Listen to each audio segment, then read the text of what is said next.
जय श्री कृष्णा। कैसे हैं आप लोग? फ्रेंड्स, आज जो हम चर्चा करने वाले हैं वो प्रचंड राहु के बारे में करने वाले हैं। प्रचंड राहु बुध का होगा बड़ा बदलाव। भाग्य बुलंदी पर आपके अपने तारे। शुक्र बुध के बल में भी विशेष वृद्धि होगी। मिट्टी भी कोहिनूर का सोना नहीं, हीरा बनेगी। तो ये सब किस तरीके से होगा और क्या होगा परिवर्तन? बहुत ही बड़ा परिवर्तन होने जा रहा है, क्योंकि आपके राहु देव जो कि उत्तरा भाद्रपद नक्षत्र में गोचर कर रहे हैं। उत्तरा भाद्रपद नक्षत्र जो कि परिवर्तन का नक्षत्र है, इसके स्वामी अहीर बुधन्या परिवर्तन मांगते हैं। इनकी जो आकृति होती है वो शंख के समान होती है, आधे डूबे हुए जल में। तो ये आधे हुए जब डूबे जल में होते हैं तो ये क्या आपकी गहन सोच को दर्शाते हैं कि गहन सोच, अपने आत्मचिंतन मनन करके किस तरीके से आप अपनी स्थितियों से बाहर निकल सकते हैं, अपनी स्थितियों में परिवर्तन कर सकते हैं। तो इन्हीं सब भावों पर देखिए, प्रचंड राहु जो हैं अभी तक क्या है, इनका क्या है कि हर ग्रह जो होता है 1 2 3 4, राहु की एक विशेष बात होती है कि राहु सदैव वक्री अवस्था में ही गोचर करते हैं।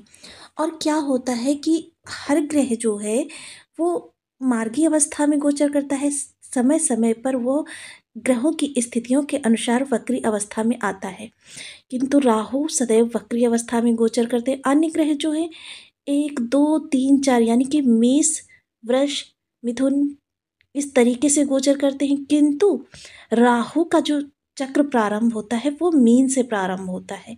मीन, कुंभ, मकर, धनु इस तरीके से ये गोचर काल इनका चलता रहता है। तो इसी चक्र में देखिए, उत्तरा भाद्रपद के ये, जैसा कि हम सभी लोग जानते हैं कि ये अभी तक उत्तरा भाद्रपद के 2 चरण का परिवर्तन कर चुके हैं, यानी कि चतुर्थ और तृतीय का भोग कर चुके हैं। अब ये द्वितीय चरण में जाने वाले हैं। द्वितीय चरण देखिए, पिछला जो चरण था इनका वह तुला नवांश से गोचर कर रहे थे, अब यह बुध के नवांश में गोचर करेंगे। अब हम सभी लोग जानते हैं कि दोनों ही जो ग्रह हैं, अब बुध के कन्या नवांश से जब ये गोचर करेंगे तो कन्या नवांश जो है बुध देव का नक्षत्र है, और बुध देव यहाँ पर आपकी भाग्य को परिवर्तित करने में पूर्णतया सक्षम है, क्योंकि आपके महत्वपूर्ण भाव से संबंध रखते हैं इस तरीके से। और दूसरी विशेष बात ये होगी कि ये दोनों ग्रह वर्तमान में राहु की नवम दृष्टि से दृष्ट है, जो कि आपके लिए बहुत ही शुभकारी स्थितियों का निर्माण करने जा रहा है। कि एक दूसरे को एक तरीके से कह सकते हैं कि आपको परिवर्तन राजयोग का भी प्रभाव देने वाला है। अब राहु की ऊर्जा के बारे में थोड़ा सा जान लेते हैं कि राहु की ऊर्जा किस तरीके से होती है। राहु की ऊर्जा सामान्यतः नकारात्मक देखने में आती है, किंतु कभी कभी विशेष परिस्थितियों में राहु की ऊर्जा इतनी सकारात्मक हो जाती है कि आपको आपकी हर स्थिति से निकालने में सक्षम होती है। सिर्फ क्या होता है कि हमें सही समय पर सही प्रयास को सही दिशा में करना चाहिए, तब हमें इन ग्रहों के बहुत ही उत्तम परिणाम प्राप्त होते हैं। अब यहाँ पर जब ये बुध के नवांश से गोचर करेंगे तो देखिए, इनकी स्थितियों में कम से कम 30% शुभता आ जाएगी, और ये 30% शुभता आपके कष्टों को कम करने में या निकालने में बहुत ही आपकी मददगार होगी, चीज़ों को परिवर्तित करने में। और राहु बहुत ही विशेष ऊर्जा है, जो इतनी प्रचंड ऊर्जा है कि हर किसी को प्रभावित करने की क्षमता रखते हैं, क्योंकि वक्री अवस्था में गोचर करने के कारण ये जहाँ पर बैठते हैं वहाँ से एक भाव आगे और एक भाव पीछे पर भी इनका प्रभाव होता है, और 6 भाव और ब्लॉक करते हैं, क्योंकि राहु के जस्ट सामने केतु होते हैं। और राहु की एक और विशेषता होती है कि राहु अचानक के कारक होते हैं, व्यक्ति को अर्श से फर्श और फर्श से अर्श का सफ़र मिनटों में करवाते हैं। राहु सीधे सोच को प्रभावित करते हैं, क्योंकि इनके पास अपना कोई शरीर नहीं है, अपना कोई भाव नहीं है। तो ये आपकी सिर्फ सोच को, और सोच के ही कारक बुध देव भी हैं। इस समय बुध देव की स्थिति आपके राहु को प्रभावित करेगी। तो यानी कि इस समय दोनों ही ग्रह जो हैं बुद्धि के कारक है, बुद्धि और सोच के। तो बुद्धि और सोच जब दोनों ही एक दूसरे के संपर्क में एक दूसरे के विशेष प्रभाव में आती हुई दिखाई देंगी, तो बताइए कौन सा ऐसा कार्य है जो आपके लिए दुष्कर होगा। तो इन्हीं सब विषयों पर, आपके भाव से संबंधित, आपकी राशि से संबंधित, इस समय पर आपको किस तरीके से प्रभाव प्राप्त होंगे, आज चर्चा करेंगे इस वीडियो में। तो बनी रहिए हमारे साथ इस वीडियो में, एंड तक आपको बहुत कुछ जानने के लिए मिलेगा। वीडियो बहुत ज्ञानवर्धक होने वाला है। यदि आपके लग्न में 12 नंबर बना हुआ है तो ये राशिफल आपके लिए है। यदि कुंडली में कहीं भी चंद्रमा के साथ 12 नंबर बना हुआ है तो ये राशिफल आपके लिए। कुंडली ना होने की स्थिति में आप इसे नाम राशि से भी देख सकते हैं। यदि अभी तक आपने अपने इस चैनल को सब्सक्राइब नहीं किया है तो प्लीज़ सब्सक्राइब कर लीजिए, वीडियो को लाइक कर दीजिए, चैनल को शेयर कर दीजिए। इससे होगा क्या कि हमारे आने वाले हर वीडियो की नोटिफिकेशन मिल सकेगी आपको सबसे पहले। एक प्यार सा कमेंट करना बिल्कुल ना भूलें। कमेंट से हमें बहुत मोटिवेशन मिलता है, हौसला मिलता है और ये पता चलता है आप और क्या जानना चाहते हैं। तो देखिए, राहु देव जो लग्न में बैठे हुए हैं, सबसे विशेष बात यह है कि जब भी केंद्र भाव के किसी भी भाव में राहु होते हैं तो इनकी 50% नकारात्मकता वहीं पर समाप्त हो जाती है। केंद्र स्थान जो कि विष्णु स्थान कहे जाते हैं, और आपने सुना ही होगा जब समुद्र मंथन के समय छल के द्वारा राहु देव ने अमृत पान किया था तो विष्णु जी ने ही चक्र के द्वारा इनके शरीर के 2 टुकड़े किए थे। अब शरीर के जब टुकड़े किए थे तो क्या है कि ये जो केंद्र स्थान होते हैं 1, 4, 7, 10, ये जो भाव होते हैं ये विष्णु स्थान कहे जाते हैं। अब विष्णु स्थान में राहु का आना यानी कि आपकी 50% नकारात्मकता वहीं पर समाप्त हो जाती है। कि देखिए, राहु अंदर ही अंदर आपका बुरा करने की कोशिश करेंगे किंतु करेंगे नहीं। तो यहाँ पर आपके लिए बहुत अच्छे प्रभाव देते हुए देखे जाएंगे। इस समय अपने माइंड को डाइवर्ट करते हुए, यानी कि अपनी सोच को बदलते हुए, सोच में एक नई जागरूकता लाते हुए आप जो भी कार्य कर रहे हैं उसमें से जुड़ी हुई और आपको गहन अध्ययन की आवश्यकता है। क्योंकि अहीर बुधन्या आपके गहन अध्ययन, गहन मनन, अपनी स्थितियों का अवलोकन, इन चीज़ों की ओर इंडिकेट करते हैं कि इन चीज़ों में आपको थोड़ा सा ध्यान देने की आवश्यकता है।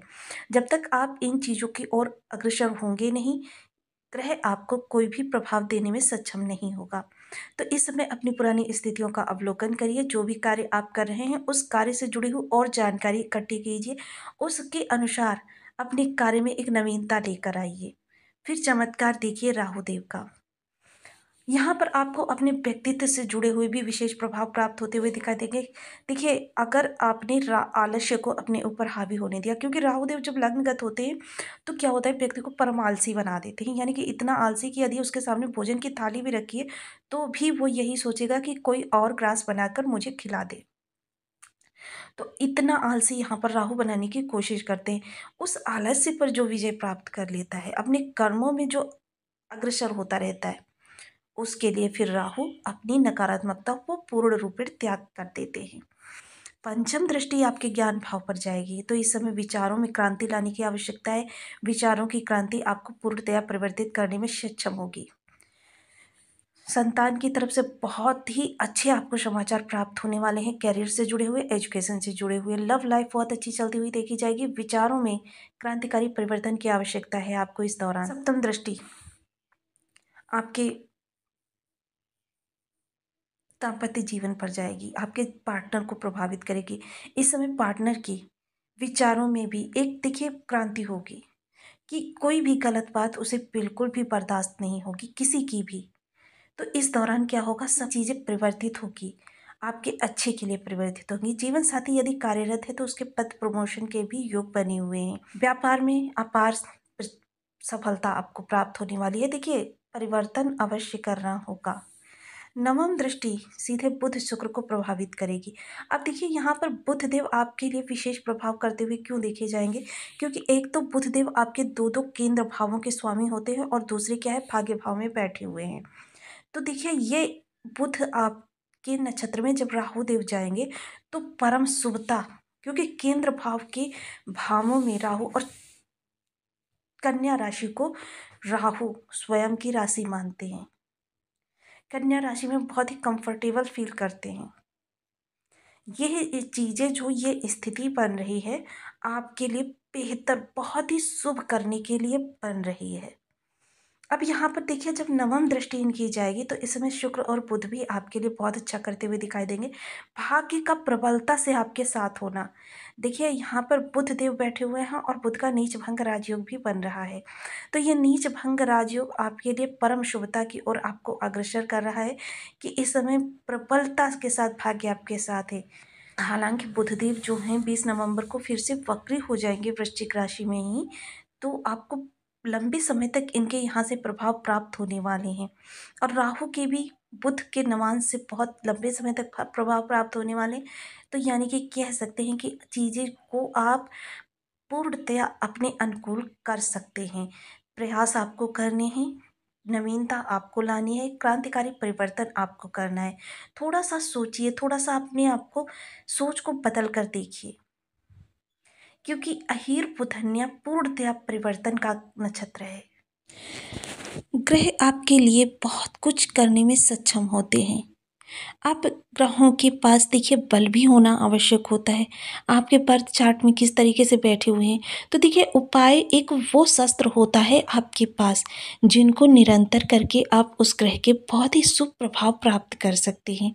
तो यहाँ पर जो विशेष उपाय मैं बताने जा रही हूँ, उनमें से एक या दो या तीन उपाय करके आप अपनी राहु के बहुत ही उत्तम प्रभाव प्राप्त कर सकते हैं। तो इस समय पर सबसे पहले देखिए राहु के बीज मंत्र का प्रयोग करिए। बीज मंत्र ओम राम राहवे नमः।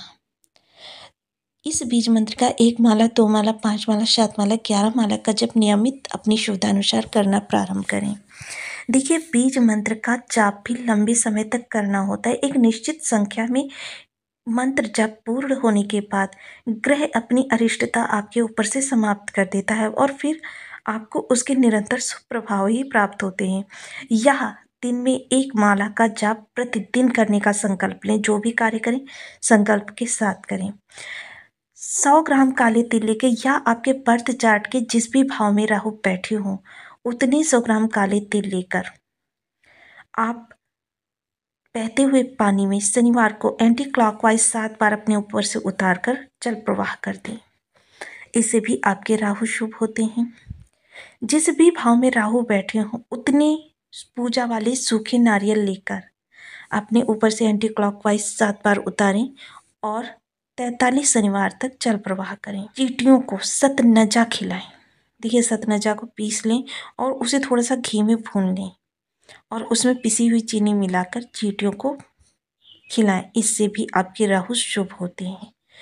अपनी दादा तुल्य लोगों के साथ ज़्यादा से ज़्यादा क्वालिटी टाइम स्पेंड करें। राहु का सबसे बड़ा कंट्रोलर ग्रह जो है वो है गुरुदेव। अब गुरुदेव को आप अपने अनुसार देखिए केसर का तिलक मस्तक कंठ जिह्वा पर कर सकते हैं। हल्दी मिश्रित जल से प्रत्येक प्रातः केले के वृक्ष या फिर पीपल वृक्ष की जड़ का सिंचन करें। इससे भी आपके राहु शुभ होते हैं। हल्के कपड़े पहने, घर को अस्त व्यस्त ना रहने दें, क्योंकि जब भी घर अस्त व्यस्त होता है, ऑफिस अस्त व्यस्त होता है, तो हमारे खराब राहु एक्टिवेट होते हैं। खराब राहु को एक्टिवेट ना होने दें। तो आपको वीडियो कैसी लगी मुझे कमेंट बॉक्स में ज़रूर बताएं। चैनल पर न्यू है तो प्लीज़ वीडियो को लाइक शेयर, चैनल को सब्सक्राइब करना बिल्कुल ना भूलें।